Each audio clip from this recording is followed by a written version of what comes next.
hello everyone. So the first Fuckup, the whole presentation is on creation. So that was the first Fuckup here. So, and now let's start the presentation. So what was the inspiration for the whole presentation? Mariana, a few months ago, she approached me and she said, okay, do you want to come to our podcast? We have a nice story. And I said yes. And then I did the podcast. And it was a few months ago. And Mariana had a chance to meet me. It was a 1 hour long conversation. She used to know me, my whole family story, what I did, why I did.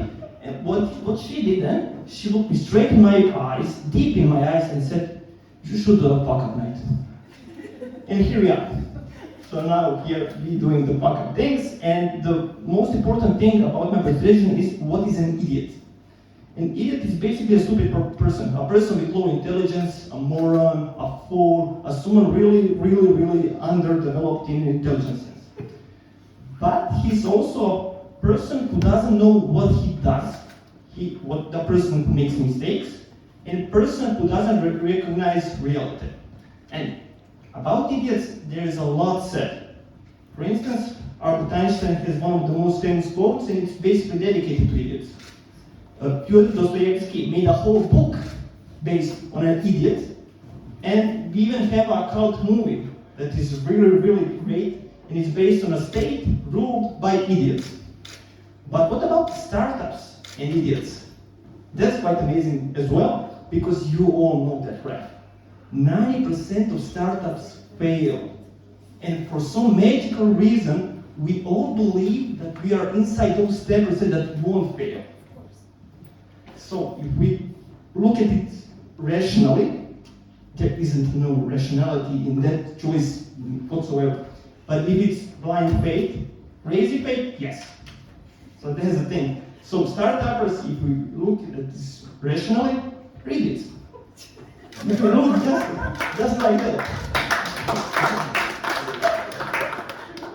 But here's the catch.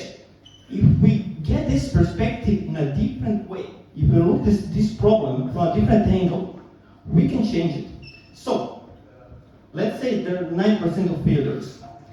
But there is one thing that's really important. We can look at it as a first-time thing. If we play 4 games and we lose, we try again. If we try to shoot a basketball and miss, we try again. If we want to sell something and we don't, we try again. So the thing is, if we look at this perspective, if we just want to try it once, then it's really horrible. But let's get theoretical mathematician here. 1%, one try, 10% success rate. 2 tries, 19%. 5 tries, 41%. 10 tries, 65%. So we just need to try a bit more. Try harder to be a bit more creative. But in the startup sense, if you have our first startup, it's 10% chance of success. But second-time founders have 30% chance of success. And that's not based on me, it's on Harvard. And this is one of my really lovely quotes from Mark Cuban. And it says that in business, in success, you only have to be right once. No one knows whenever you fucked up. No one knows your fucked up startups. They only know the ones that you did right. And that's the great thing about the startup world. It's okay to be an idiot. And when we talk about idiots, these shouldn't be our role models. Why? Because they are one-hit wonders. They are like, now just somebody that I used to know, Gangnam Style starters. They have one try and they succeeded. But they are not our role models. These should be our role models. People who tried and failed and tried again for multiple times. And they should be our role models. Why? Because they failed a lot. They were often idiots. And that's the thing. And that's not bad to be often an idiot. When we talk about idiots, that book, the whole main character of that book, Mishkin, was the hero. He was the most important part of that book. When we talk about this movie, Idiocracy, the main idiot of that movie became the president. So that's the thing. For the end, one really important quote. If you're often an idiot, then you are really an idiot. And that was a quote from some DJ. But PS, you know the definition of an idiot, okay? But most of you don't know the root of that word, idiot. And it's basically idiotom. In Greek, it means a private person. A person that does things privately. In Croatian, privatnik. So basically, whether we like it or not, startuppers are idiots. Thank you.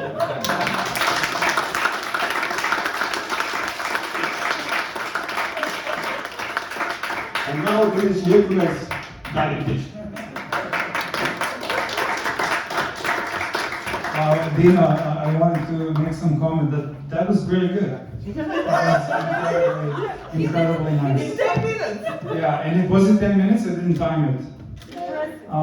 Amazing, okay. Okay, I have a more classic, lame presentation. Okay, so, but let's see. Can I use this? No? No, yes, no. It's going all directions except. How do I go back? The left button. The left button, okay? The other one. At least in the first fuck-up. Okay, there we go. This is all planned, engineered. Okay, so hi everybody, my name is Damir. I'm from a company called Nautilus. We make digital toys and pets, but that's not what I'm here to talk about today. I'm here to talk about a short history of failure. And I actually wanted to tell you a little bit about, these are 3 examples that most people know about. One is the Hindenburg disaster, which happened, killed 38 people, and effectively annihilated any chance of people using Zeppelins to travel. Until now, apparently there's a couple of startups doing that again, so let's see how that goes. The other thing that was a pretty big fuck up in the 80s was the New Coke campaign, which was made because at that time, so Coca-Cola was doing pretty well, and at the time Pepsi, which is always, like, if you've ever seen some of those commercials, like Pepsi and Coke are like Apple and PC products, right? Like they hate each other and they constantly try to beat each other in campaigns, and Pepsi was never doing really well, but then Coke tried to change their formula. And when they did that, effectively, this is the only time they did it. Coca-Cola started in like the 1880s, and as they came into their second century, they wanted to change something. What happened was people were like, "This tastes like Coke. It's really sweet and it sucks." So they lost a lot of money, like insane amounts of money. Third thing, Kodak, a company that went under 10 years ago. The original company that's made their fortune on selling film and everything you needed to develop photos. Also, the company that made the first digital camera in the 1970s, which didn't take off. Okay, all right, so now we go to startup space. We work in Adam Neumann, like a very charismatic fella who made a company that basically just rents out space for offices. Anybody from Vespa here? No? Okay, so at its peak it was valued, I see I have some mistakes, fuck-ups in my presentation. That's all also on purpose. So at its peak it was valued at $47 billion, and then quickly it went under because they just had an insane CEO who was making terrible decisions, had a bunch of like backdoors so that he has more ownership of the company, and then finally they canceled their IPO. The valuation went from like 47 billion to something like 9 billion. He stepped down, but recently there was a Netflix show with him, so about him, and Joseph Gordon-Levitt plays him, so I guess that's his success now. Also, yeah, he made a company before he did this. He made a company that was called Egg Baby or something, where they were making clothes for babies with knee pads. Great idea. Anyway, this is his sports startup. Okay, Elizabeth Holmes, I think you all know, the lady with the very low voice, completely insane, clearly. They did the blood testing. What they wanted to do is they wanted to create a way for people to test blood from one drop of blood. They were valued at 9 billion. They got over 600 or 700 million dollars in funding. They messed up basically because all of the things that they made, it was fake. Like they never ever were able to do this test. Like in fact, it was completely fraud. They even had like a fake room with a fake wall, and then scientists behind it used regular blood testing equipment, and they were just pretending like they're getting the results. So it's kind of insane. There's a really good book called Bad Blood. You should read it. It's quite interesting. Also made a TV show. Oops. Yeah, they made a TV show about her, and they're making a movie with Jennifer Lawrence. So good for them. Next one, QB or Chibi. And Jeffrey Katzenberg. This is a recent one. So they made a mobile-first streaming service. They were pushing stuff like videos to everybody's device, and it was one of the most anticipated startups in 2018. And they were valued at like an insanely high valuation, almost $2 billion. But however, after they started, they had almost no traction because they spent all their money on marketing, and they had actually no know-how. So they shut down after half a year. So yeah, insane. No show yet? Sorry? No show yet? Juicero and Doug Evans. Fun fact, I put this in their journey. This is totally not Doug Evans. This is some random dude. I tried it like 10 times. So this is some guy with a juicer. That's not what he looks like at all. So Juicero was a juice press. This one is great. So this was started in San Francisco, and everybody was juicing. They were valued at $120 million. They were selling a very, very expensive juicer, and they were selling a subscription-based model where you would get a bag full of fruits and vegetables that you put into your juicer, but then people realized they can just juice it by hand. They don't need a device, which costed like $400. So that failed. And then Jawbone was a pretty interesting startup because it was a wearable at a time where there weren't many wearables in the market. So this is just sometime around when Fitbit was crowdfunded, and at its peak it was valued at $3 billion, which is kind of probably the most successful wearable at the time. And when Apple, Fitbit, and some of the other big like Samsung and some other companies came into the market, they were just drowned out because they couldn't keep up with the demand. So ultimately they shut down, and again, almost $1,000 million in funding, or billions of dollars in funding was lost. What are some of the lessons we can take from this? So many failed startups fall into one of the two categories. So either they don't find a product market fit, or there is a mismanagement and bad decision making. So some of the things we saw here is that sometimes they need to find a problem to solve, sometimes the problem is too big, sometimes the problem doesn't really exist. I remember the guy who made Segway. So after Segway failed, basically people said he was trying to solve a problem that doesn't exist. Right? So, I mean, when you're doing something, you really should consider if it does bring value to the world, and actually asking yourself this question, I think, is quite useful. And you should ask yourself this question often. You should question your co-founders, you should question everybody who you're working with. You should even question your investors, I feel, to see if they really get what you're trying to do. So, basically, charismatic founders who are very good at raising money, they're not necessarily good at running a business. And then also, raising money and running a startup are two different things. And with that, I would like to invite all of our founders to come here and talk about that. That's it. Thank you.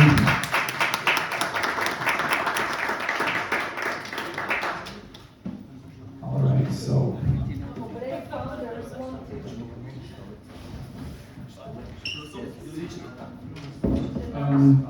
Maybe here.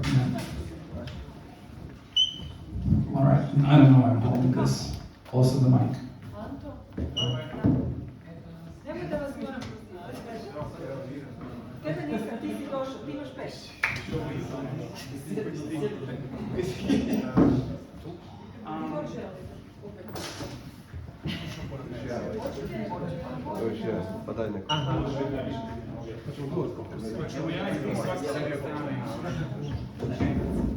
Как вам больше?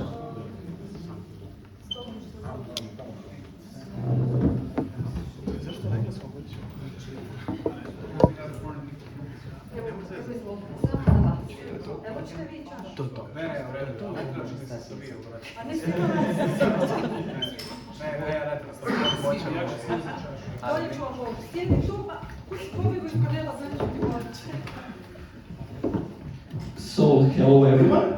Here are we at the panel with these beautiful people. And now we are going to talk about all the fuck-ups that we did so far. But before that I would like to start with personal questions. So, personal fuck-up questions. And I'll start with the guy that I'm most comfortable with, Anton. Maybe you could introduce your guests. Yeah, that's a good thing as well.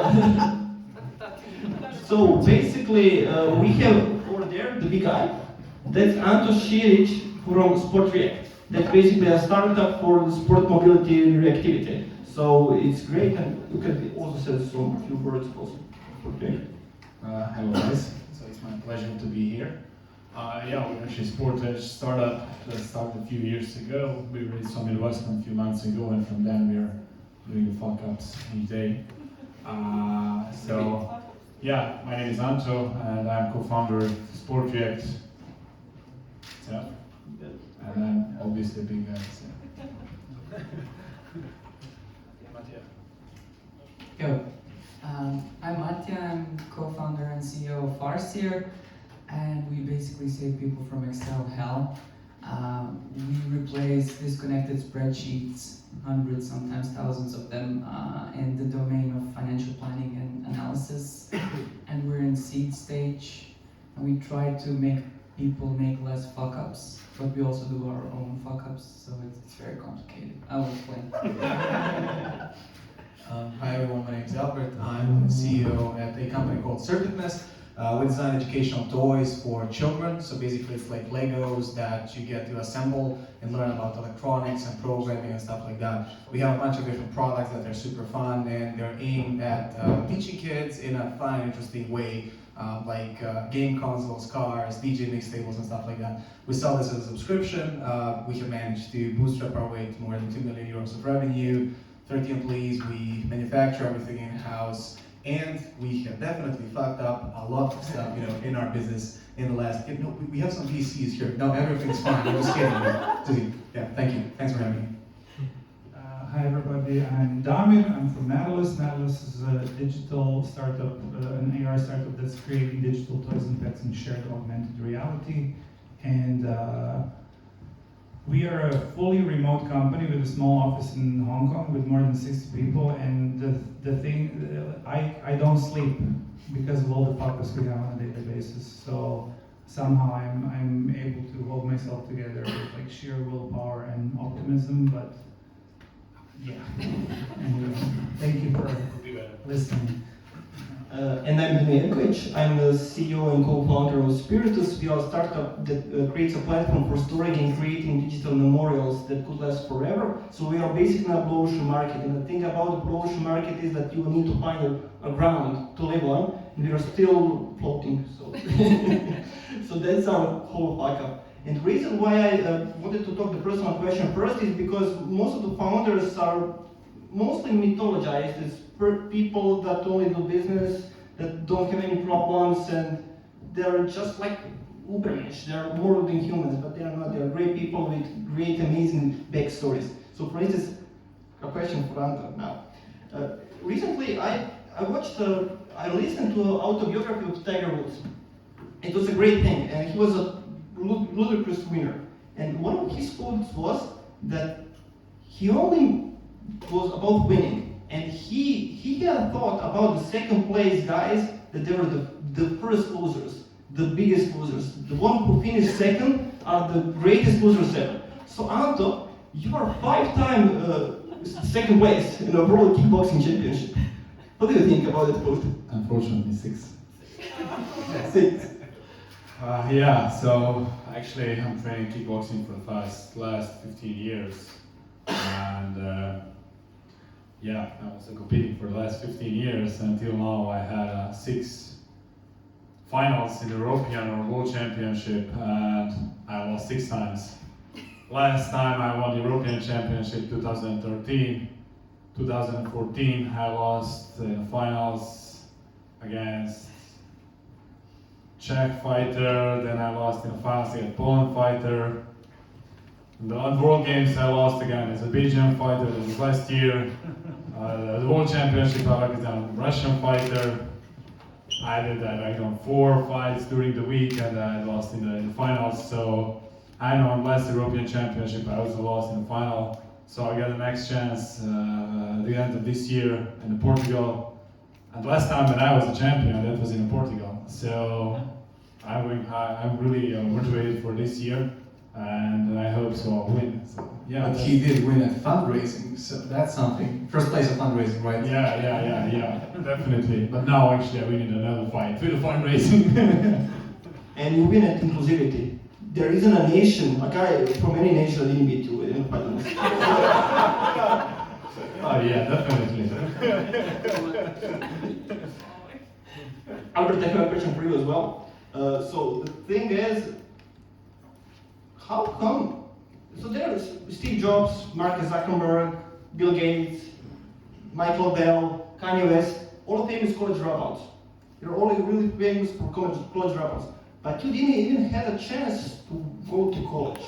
Yes. How can you tell me the story of how did you tell that to your parents? Because back then you didn't have all these numbers. So I did like this. I was like, Mom, Dad, I'm going to go straight to the pros, okay? Of course, they didn't really take it well, to be honest. You know, it was a big fight because I'm actually coming from a small town called Karlovac, and this town is actually famous for 2 things.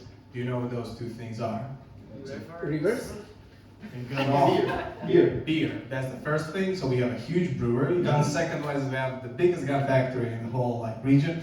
And that's the only thing that you have it's important about a city. And unfortunately, that's how it is. And it's a very, I would say, small community where everyone knows everything, and people are a bit old school. So when basically what happened to me, I launched a Kickstarter campaign, not knowing what's going to happen. And then when people actually started ordering those products, I was like, okay, I guess now I actually have to fulfill this to the customers. Otherwise, I'm going to be a very hated person, that isn't going to be fun.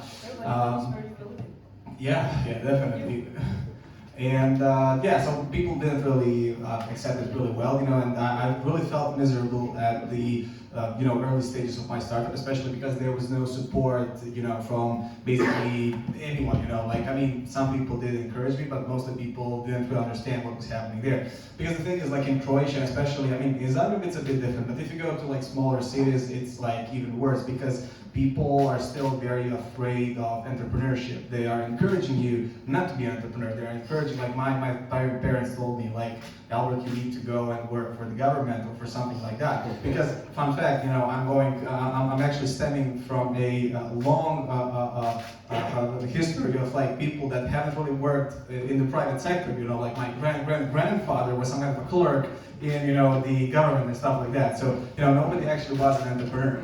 So in my way, I sort of wanted to revolt against it and show them okay, I can succeed. It went to this. It went so far that actually when I was 18, I mainly because of that I stopped living with them because I just couldn't take it anymore.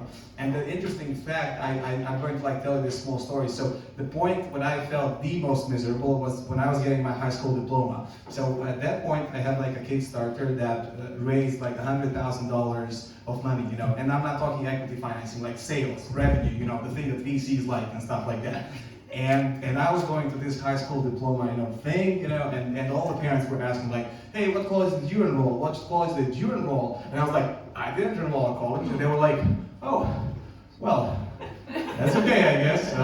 He's nuts, so yeah, it was going like that. So But after at one point they really started believing at me, and that was the point when I first appeared on national television. So I can definitely say, like for sure, in Croatia, there's no better thing than appearing on national television. All of a sudden, everyone started believing. Everyone's like, I knew you could do it. You're a smart kid. You're a smart cookie. So yeah, that was interesting. That's an amazing answer. I have a question for you as well. So, my background was that I was in a medical high school, because I wanted to be a doctor, and that was a high thing for my family. But after that, I tried to become a lawyer. So I studied law, and it was like, okay, you're not a doctor, you're going to be a lawyer. That's fantastic. And 1 year after that, I decided to study philosophy. Oh no! So you can imagine, I wasn't the star of my family. But all of that happened before I was 20. And now I study currently sociology and philosophy as well. But I'm still young. David, you were trying to be a sociologist at the age of 30. What happened? What story did you tell your parents? Well, I mean, a couple of things happened. Actually, you fucked up there because that's not how the story goes. But here's the thing. So I studied sociology and art history, and then I studied anthropology. Same thing, really, like sociology, anthropology, whatever. But I also studied Japanology, and like actually, so for me, what happened was I studied sociology and art history because I really wanted to study design, but I was too lazy to draw. So I realized, okay, I was starting to prepare for something which requires knowledge of art history. Maybe I should study art history. And it's like, okay, yeah, I'll do that. And then I went to the university. I realized that I picked majors which kind of seemed like I hate money. So I ended up thinking about maybe I should study a language. And I was doing some martial arts, and I was thinking, okay, maybe I should study Japanese. I know how to count to 10. I know left and right. Like, how hard can it be? It's very hard. It's very hard. I never finished my studies in Japanology. I have one exam left like language exercise 6 from the 6th semester, which I never finished. But I was the first person to receive a scholarship to go to Tokyo. So in 2008, 2009, I lived for 1 year in Japan. So after that, I kind of realized I don't really want to live in Japan. I don't really need to finish this, so I just quit. And then I was like, okay, I studied Japanese. I kind of went to Japan. I have no idea what I'm going to do with my life. I'm 25 years old. I climbed Mount Fuji. What do I do? Like, that's basically all I ever wanted to do. And then I did. And I was like, well, what do I do? So I was like, I know, I'm going to study Chinese. So I actually did. So I studied Chinese for 1 year. I audited. I went to classes in the university and seeing, like, Japanese and Chinese. People keep saying, Chinese, Japanese, that language you speak. And I was like, fine, I'll speak both. And I ended up doing a year of Chinese, applied for a scholarship after I failed to get a job in the university. Because I asked for a job and they said, like, well, we don't really have money. Maybe you should work for free for 2 years, and then maybe we can give you an assistant salary, which is like 500 euros a month. And I was like, yeah, I don't think so. So I just left the room and I applied immediately for a scholarship, which I got. Ended up going to China, spent a year there, trained some Chinese martial arts, studied Chinese like crazy. And then they offered me a PhD position in the university, which I said yes to. And I never finished that PhD. It's been 11 years, it's still not done. It's probably never gonna get done. But living in China for 11 years really changed my perspective on a lot of things. And one of these things that Albert said about, don't be an entrepreneur, people are kind of afraid of this. There's a stigma, maybe not so much, but there is a little bit of a stigma about being an entrepreneur, of it being somehow not a decent way to live, which I realized in China is completely true. No, I'm kidding. No, I realized in China, everybody has a company, everybody's an entrepreneur. A guy who's flipping pancakes in the street is an entrepreneur. So after trying to negotiate my way in Chinese for a ton of different jobs, like being a stone salesman, wine salesman, working in the university, I realized that by just constantly failing at getting the job that I want or the salary I want, I became extremely resilient. And Then at 37, I decided I want to do a startup. So there you go. I don't know if that answers your question. Fantastic. Yeah. And last bit, sorry, just one idea. So I can see we have some boxing gloves here, and he does martial arts. He loves doing kick. So I'm not going to say it aloud, but I know what to do. You do know that my last name is First.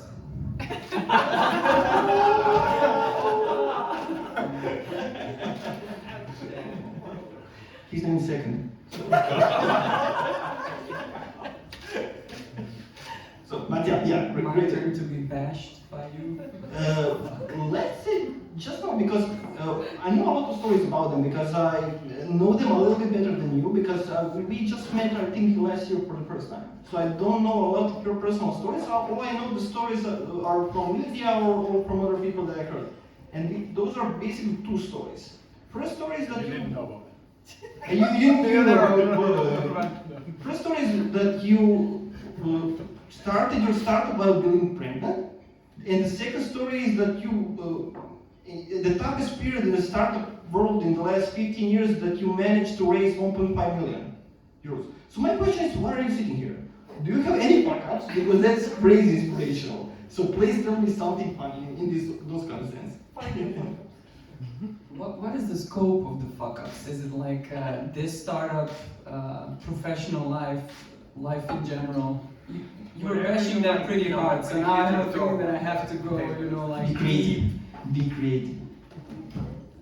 I don't know, I fuck things up all the time, but I think my biggest fuck up was for a long time. I thought that I was nearly perfect, and then I was healed by this man that I was honored to have as a boss and a mentor for a very long time, and his most often words were, we fucked up, I fucked up, this is fucked up. So we were hearing that a lot. Some of you know him, Sven Marušić, right? So it's like, I was basically raised by that guy, and like broken and reshaped. And that helped me a lot, and I realized that I'm not perfect, I don't have to be perfect, and that I can, fail my way forward. So that was kind of the key moment in my career. And till then I was just, I don't know, wrong, because I thought I was always right, and I obviously wasn't. I pity the people to whom I was a boss at the age of 25. I pity the people. Like, I said that so many times. Like, I got a team to manage in telco, in a big telecom company, and wow, I think I need to give them money for psychotherapy, but okay, you live, you learn. So you kind of try to be a good person, and with time you manage to be kind of a decent person, but you keep fucking up like all the time. Everybody fucks up. Laugh, love, live. We are not going to give the mic to David because he's trying to be university girl. Live, laugh, love. Come on, don't do it. I'm going to ask a question basically. So now we're going to the startup scene, because most of the startups, only when we listen to something, it's basically the success stories. But we all know that behind, in the backstage, there is a lot of failures. So I would like all of you to tell some, if you want to share, some of the stories that you really fucked up, but it's fine because obviously you came back alive. So I would like for you to share it. So Tamir, we can go with you first. Maybe some of our guests want to talk about it. Actually, I feel like our fuck-ups are. I have to curate them. I would like for you guys to tell me about your failures, then I can curate mine. I think that's. Yeah, no, but I mean, like, I genuinely think, because we all have very different experiences, and I think you guys have been doing this for a while, actually, like much longer. Like, I myself am in the startup world for 2 years. So I'm 24, compared to you, I'm a child. I mean, I can start, with, so, like, there's this legendary story that I always, tell. about the most, I would say, the biggest fuck up that I did in the early days of the business. So I had this Kickstarter, so I had this product. The product was selling, and I had like 1,700 orders. So I had to like pack these boxes and send it to the customers and stuff like that. So the first thing I did, which was like completely logical to me back then when I was 18, I hired like 10 of my closest friends from the like school, college and stuff like that. From the street, from the neighborhood and stuff like that.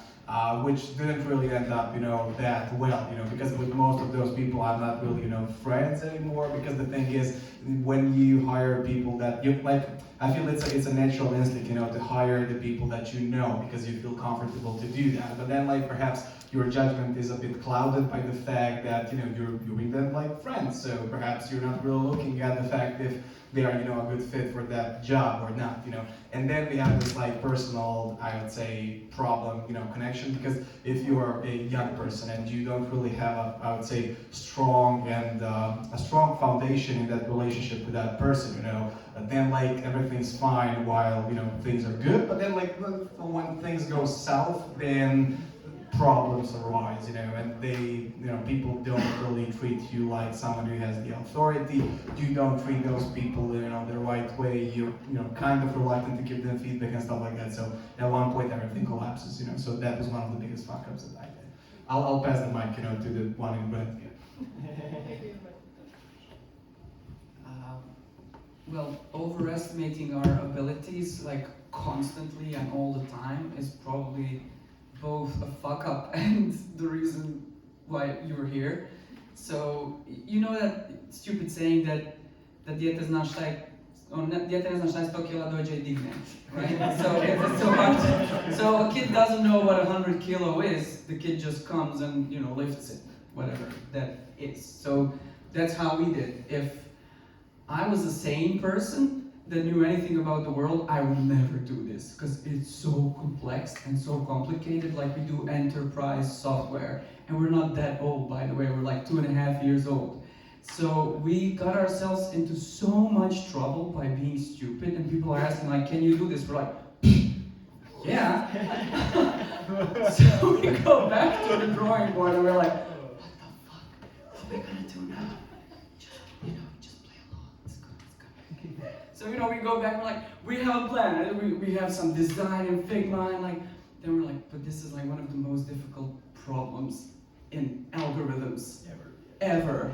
And we sold this shit to Violetta, like one of the biggest companies in the region that's over 200 million in revenue and does business in multiple markets, but they knew what they were getting themselves into. We didn't know that they knew, but they knew. They were like, let's give the kids a chance, So they were so totally cool, so they waited for a year for functional software.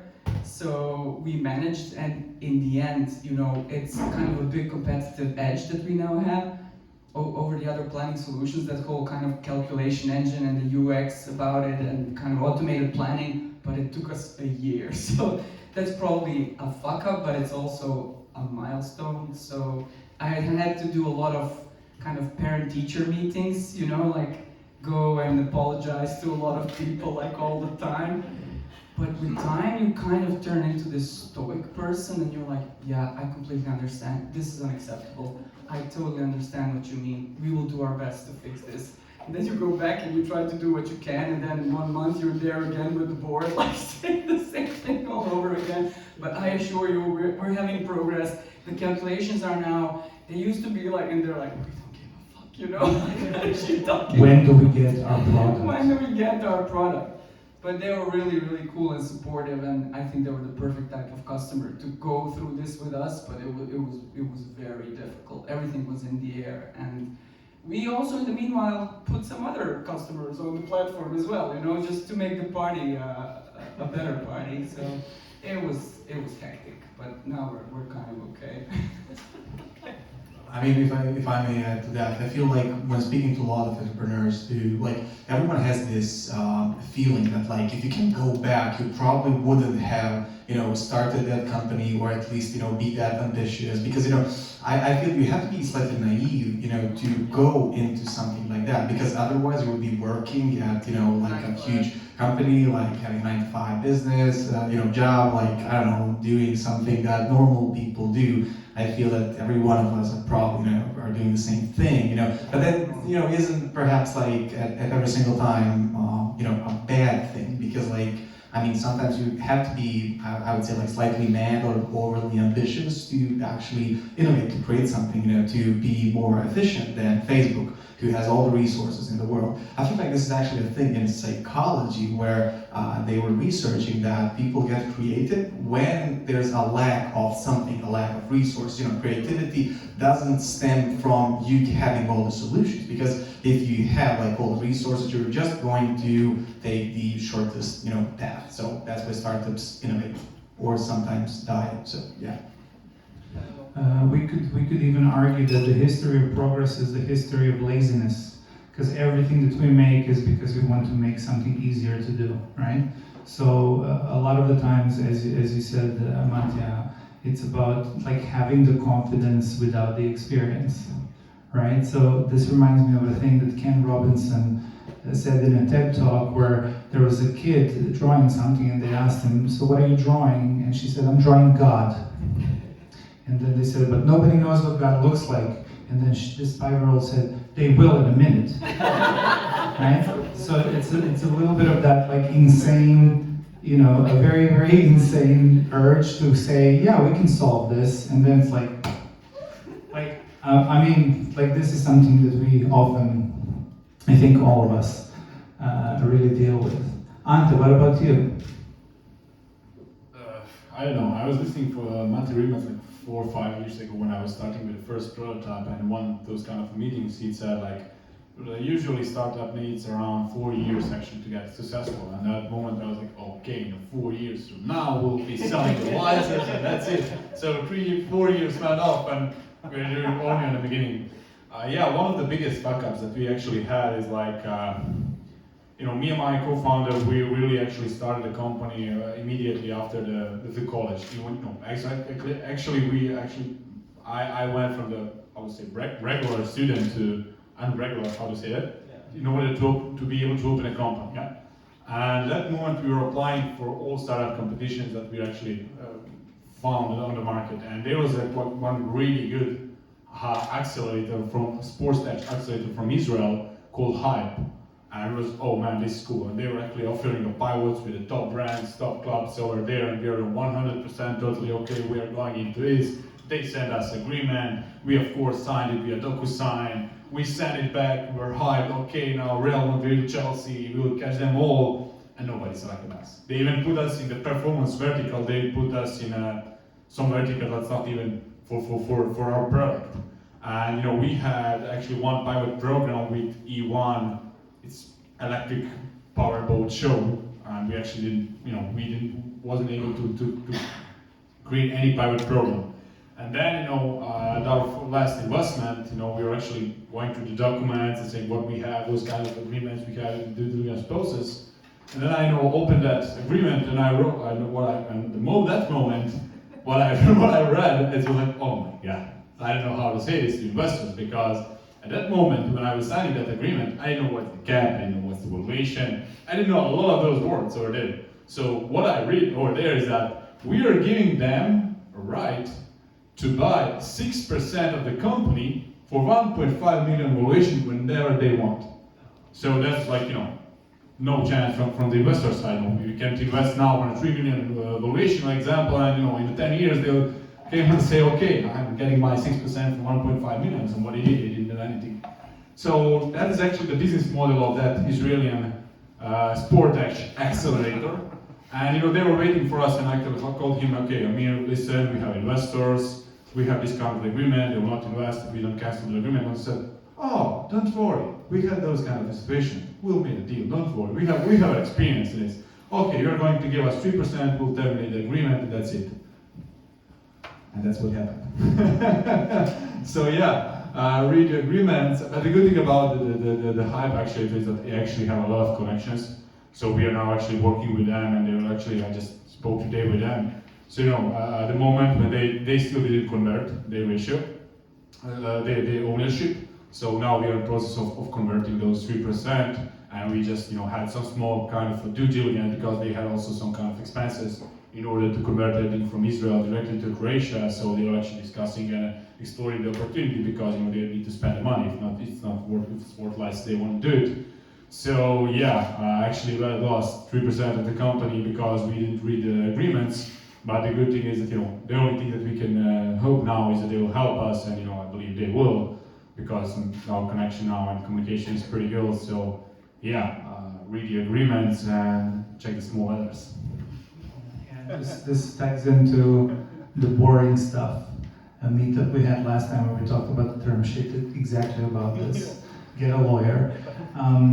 There's something to be said about the valuations and the amount of percentages you give away, because in the end, 10% of something that's worth anything is better than 100% of something that's worth nothing. And a lot of the times when we're in a very early stage, it becomes very difficult to maybe let go of giving away a piece of this company that doesn't really exist. So something that happened to us in the very beginning for those of you that maybe follow a little bit about what we do, Medalist and Auki Labs are two companies which are kind of like two hands of the same body. And they all developed from a company called Minotaur Gaming, because the first thing that we did in 2019 was a set of streaming and measurement tools for Warhammer 40k, a tabletop wargaming game. We started off trying to do measurements in AR. We were like, okay, we'll do measurements in AR, that's something we can do. Like, how difficult would it be to do it on multiple devices? Easy, like super easy. It's really not, it's fucking difficult, like very difficult. And we had a couple of $1,000s on our bank account left, and finally we were able to crack it, and actually the way we implemented it, we were able to implement it, like push the code in 2 days. So it wasn't really a technical solution that was extremely difficult. It was more like a switch in like how we think about the technology that we use. And then we started looking for investors because we realized this is much bigger. Like Shared AR is much bigger than a measurement tool for a wargaming like solution. So we went out and talked to serious investors. And one of our first investors, what they did was they gave us an opportunity. They wanted to give us a certain amount of money, $50,000 for 12% of the company. So we said, you can't have 12% for 50, but you can have 2 times 6% for 50. And then we split the company in two. One company was a company that's building the infrastructure of Shared AR, which is the route we take when we talk to clients who are more technically inclined. And then the other branch of the company is Medalist, which is building the flagship product, which is the pets and toys and AR experiences in Shared AR that we have been developing, which now we have like almost 10 different experiences. Our reasoning for that was, if we were to hire a creative agency to build this for us, we wouldn't be able to hold them for such a long time. We wouldn't be able to pay them every month to try to develop the thing. So we're going to do it ourselves. The second reason was we thought it would be wise to sell twice 6% and once 12%. So we effectively doubled our valuation. But then they were like, you should do a crypto round, because they're a Web3 VC. And we said like, yeah, sure. And they were like, just give us 6% of the entire token supply for the same amount of money. And we were like, whatever, tokens, yeah, sure. Crypto is a scam. Now they own 6% of the total token supply. And both of our companies are together valuated at $200 million. And they own 6% of each. Because we were like, tokens. So there you go. I mean, it's a good problem to have, but also it's like, oh my God, like we should have thought about it for 5 minutes and really thought about what this could potentially give us in the future. So yeah, that was a massive fuck up. Like really massive. It's a quick way. Yeah, I'm totally stunned. Because I'm going to. Okay. Now I'm going to come with a fuck-up. Fuck-ups are not fun. I had a funny fuck-up today. So that will be a fine thing. So basically what I'm doing now, I'm trying to create a new business model for Spiritus that we are trying to do. We are trying to have a B2B2C, that's basically a revenue share and make other companies for our service. Just a second, one of your investors is here, so. Yeah! Just so you know. That's great. You know. We have a monthly meeting, so he knows all about my fuck-ups. So, and he laughs as well, so it's okay. Yes, I do. So basically what happened today, I need to onboard funeral companies because my business is a little bit different. It's not so sexy, let's say. And I was trying to get them through calls, through mails, and it was basically a horror time because they don't connect. And what I decided to do? I decided to do it in the old-fashioned way. I decided just to walk through the Gaiva street here in Zagreb, which is famous for prostitutes and funeral companies over there. Prostitute. Yeah. You're too young, Albert, to know that. Yeah, basically, I don't know if And so I went there, and out of 4 funeral companies that I went, 3 went great, and 1 didn't.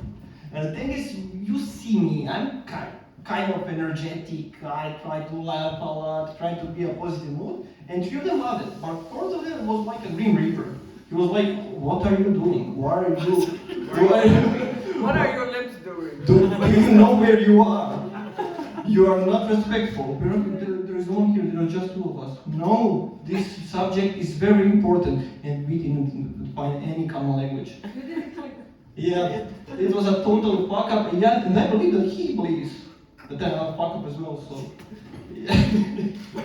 So that was a small thing. But the thing about all those stories, which are really fascinating, is that you all had fuck ups, but then you had that Phoenix moment where you rise back. And that's really something great to hear. Pum, pum, pum. I need to say one fuck up from Dina's story, but I need to say it in Croatian. So, Dino je pronašao da je susret groba, da je on kako radi sa pogrebnim poduzećima, on je otišao na taj susret, na kraju je to bio susret grobara navijača.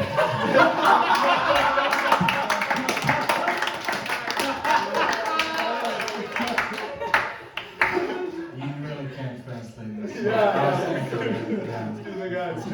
My answer is samo jedan klub, samo partizan,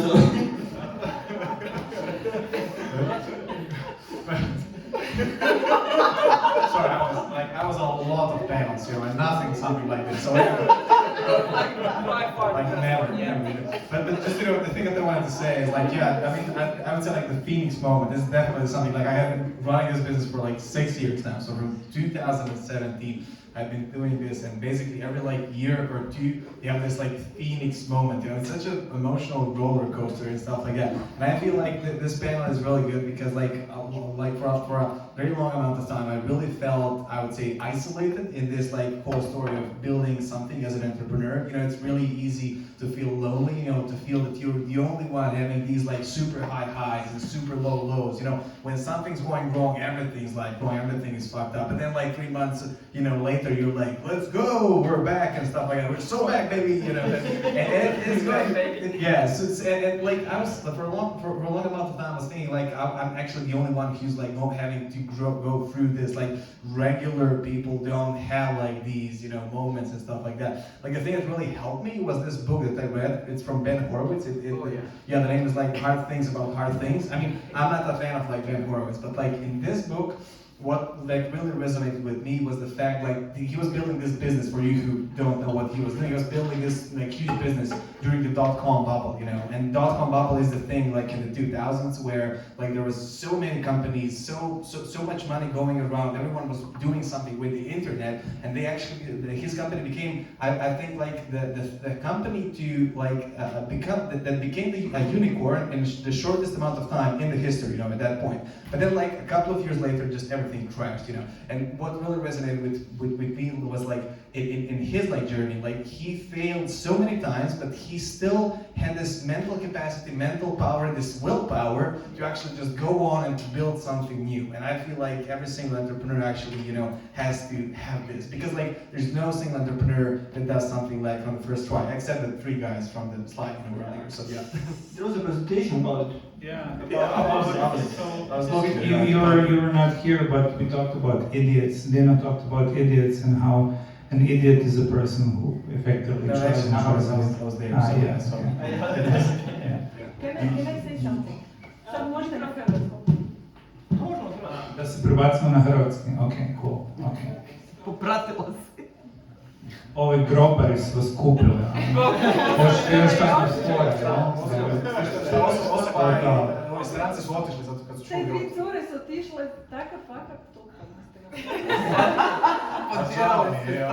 ali baš lijepo, evo, mi smo za njih dvije napravili Ljudi sve na engleskom. nestali, pozitivno. Ali su otišla. Sad one fore sve koje ste spremili. Sad ono, Otvoriti iz publike nešto, a? Pa ja sam vas htio pitati još jednu stvar, mislim zapravo svakog od vas. Mislim, malo ste to zapravo ispomenuli i nekako vidim da je to u kodu stvari koje već pričate, zapravo svaka priča je priča o, to je lekcija je, ono, stilu vi već ste integrirali toliko to da je bilo neuspjeh i da ste nešto uspjeli i zapravo shvaćam da kroz vaš narativ vi već zapravo razumijete da je to dio cijele priče, znači neuspjeh je dio priče i ono već imate neku lekciju, ali zapravo onak, koja je bila onak najgora, ali ono najgora stvar? Najgora stvar koju ste doživjeli u svojoj poduzetničkoj karijeri, koja vas je onak strgala do te mjere da možda ste mislili da ne možete nastaviti i kako ste onda se vratili, šta ste naučili iz toga? Najgora stvar se dogodila 25.1. prošle godine kada je Sport Rijek d.o.o. registriran. Što? Kad je revizija tvrtka registrirana, tada se dolaze samo teške stvari u životu.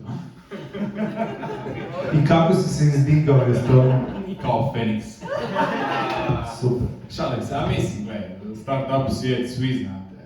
Jutro propadamo do 11, od 11 do 1 imamo milijone, od 1 do 3 opet propadamo, od 4 do 5 dižemo novu rundu i od 6 do 7 zapošljavamo customer experience. I onoga u 8 još moj Poljak istuče, ovaj je bolje, raspati ste. I šta da ti nam pričam onda će? A ne znam što bi istaknuo kao nekakav najveći zajeb. Po meni je baš bio ovaj krt zajeb kojeg smo imali sa Izraelcima jer nas je ono skoro koštao investicija, doslovno smo bili na preživljavanju već. A ono, to mi je baš sad bilo jako stresno jer sam morao nekako izmenadžirati da uspijem zadržati potencijalne investitore koji su tu i već se sam proces investiranja dugo je trajao i sam proces due diligence je dugo trajao i onda kad je još izbio taj problem, pa dok smo to iskomunicirali, za mene u tom trenutku je to baš bio jako stresan period. A što se tiče stresnih perioda, pa nekako je to sad kontinuirani period. Tako da, što ja znam, ono što si rekao, mi smo se navikli nositi s tim. Svi smo, ja mislim da je ono, Albert zapravo prošao, što se tog tiče, ok, svi smo u nekakvoj ranoj fazi, ali činjenica je da je Albert onako srednje škole uletio u startup i to uletio u hardware startup.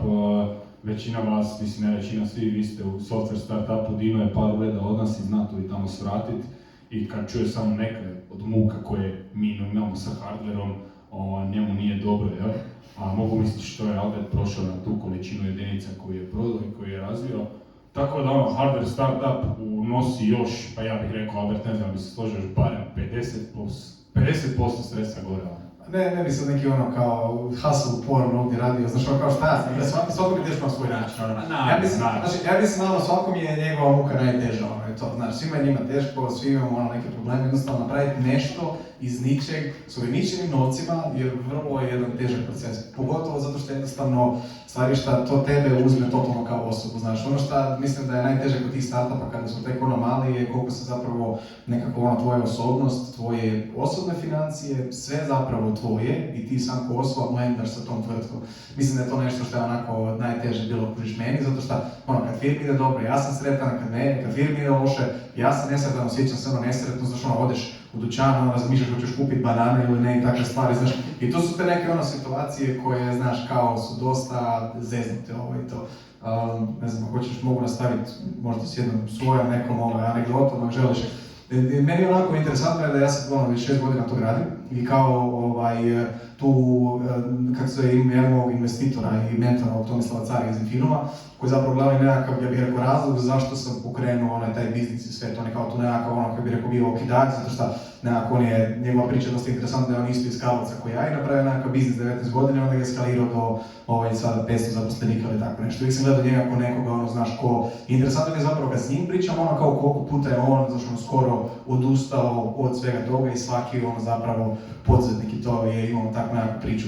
A ono što je interesantno, baš ću se vratiti ovu knjigu koju obožavam od Bena Horovica, on je u toj jednoj knjizi rekao da svi mladi poduzetnici kad dođu, oni, znaš, kada ih pitaš kao zašto oni misle da su uspješni, on će oni biti kao ja sam najpametniji, mi imamo najbolju tehnologiju, mi je ovo, mi je ono tu, ali ako pitaš onda stariju iskusnu ekipu koja je stvarno preživjela dosta toga i koja stvarno je uspješna, oni će ti svi reći istu stvar, a to je da su oni zapravo to nešto napravili, da su uspješni zato što nisu odustali. Kući, na neki put je stvarno toliko teško se odupre tome da ti, kako bi rekao, ne odustaneš od svega toga. Ja znam koliko sam puta ja bio tempted, zbog toga što, znaš, moja generacija kao, ja sam 98. godište, moja generacija većinom su ljudi koji nemaju svoje startupe, nego utuku nekakve novce kao nekakvi freelanceri, nešto i ovo i to. I sad vi ste rekli kao ljudi mene gledaju kao nekoga koji je nešto uspio. Ali zapravo je suprotno, ljudi su onako sa strane kao Albert, nikad te nema, radiš to 18 sati dnevno, kužiš, pa radiš za 1000 eura. Gle, pa ja tu dođem, natučemo do Amazona, na obrt tamo, idemo do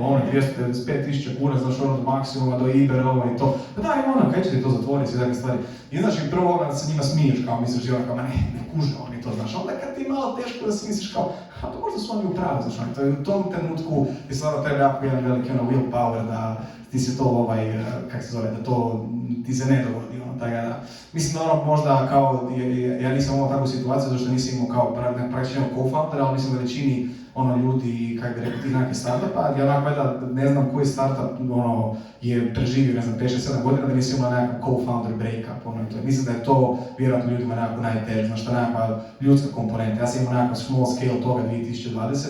gdje, znaš, stvarno sam imao nekakve ljude koji su bili tamo samo od početka i onda su napravili neko ogromno sranje, nešto se između tamo potukli nešto, prijavili se policiji, šta za nekakve gluposti, to. Meni je toliko malo falilo da ja, moram parking platiti, toliko malo mi je falilo da ne odustanem toga, stvarno, znači to je bila nekakva situacija, to će se sjećam, bio sam na telefonu s svojim carom tamo i ovako me pitao, kao, hoćeš odustati, ja sam onako, znači, malo mi je ovako falilo da kažem daj, mislim kao, neću odustati to. Ne znam točno zašto, kao, ali samo kažem, neki put stvarno je teško to napraviti, to. I mislim da dobro da kažeš, da se kad se družiš malo s drugim founderima i tako nešto, odgovor na tvoje pitanje kako sam se uzdikao iz toga, mislim stvar ti je šta, kad imaš nekakav problem u startupu, nemaš kao magic switch, sad će se tu riješiti, moraš nekako ostati pribran i polako graditi i rješavati te stvari. Možda sam nekako napravio tada, te 2020. nekako, kako bi rekao, nesvjesno, i da sam onda nakon toga sam otišao i hodao sam doslovce po različitim moje firmama tu u Hrvatskoj i pričao sam s drugim poduzetnicima. Ja sam skužio da zapravo svi imaju takve nekakve probleme i svi su u istoj kaši, nažalost, i to ti je tako jednostavno. Kao nisi, stvarno, nažalost, niko od nas nije unikatan, svi imaju slične, znaš, kako bi rekao, strakalce. Hvala Albert, i mislim zato smo tu. Na kraju krajeva sad zajebanciju na stranu, užasno je bitno da normaliziramo to da su ove stvari teške, ali isto tako da kroz ustrajnost uspijevamo sheer willpower, tipa zapravo failure is not durable. Na dovoljno dugoj skali uspjećeš i dan. Matija, vidim da imaš, vidim ti na licu.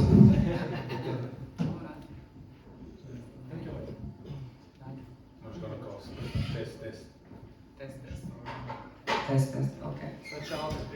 Meni je bilo teško kad smo imali 2000 kuna na računu lani u ovo doba. To je bilo fakat zajebano. Ja sam imala osjećaj kuna. Ja sam imala osjećaj da mi neka lopta od vatre u prsima i kao danima mi je bila ta lopta u prsima. I onda su se neke stvari dogodile, neko najdobroj Feniks. Koji se treba roditi. To je bilo stvari Feniks. Onda su se neke stvari dogodile, neki customer su platili, okej. Ali doslovno 2 tjedna smo se mislili da ćemo moći uopće isplatiti plaće, ali ne. I jedna super stvar koja je u Hard Things About Hard Things, kad je Andreessen rekao Horovicu, sad ću parafrazirati, ali in startups there's only two emotions, complete horror and complete euphoria, and the lack of sleep amplifies both. I kao stalno si ono, oj jebem ti mater, oj jebem ti mater, tako 10 puta dnevno. Onda biti skužiš da ne možeš tako živjeti, da se moraš uzemljiti i ovo što je Albert rekao, ostati pribran i naučiti iz grešaka i to je to. Meni kad je teško, ja uvijek se sjetim UI5-a koji je super, ali sad ću cheat sheet izvaditi, to sam jučer poslala na general svima, samo da znaju. Znači 2005. su krenuli kao tech outsourcing company, u stvari consulting kompanija. 2014. Znači to je 9 godina poslije, 500k revenue, 1,6 miliona seed round. 2015. milion revenue. 2016. 3,5, 2017. 30, 2018. 155, 2019. 336, 2020. 607. Jedna od najvećih, najbrže rastućih SaaS kompanija u povijesti. A 9 godina su po nekom mulju kopali, dok nisu našli neki dijamant. Uber nije profitabilan, Spotify nije profitabilan. Kopajmo po mulju zajedno i ajmo na picu. I pivo. Hoćemo prije pice, eventualno ako ima neko pitanje iz publike. Znači, Nisi trebao picu spomenuti na Da sad je gotovo. Pa možda da.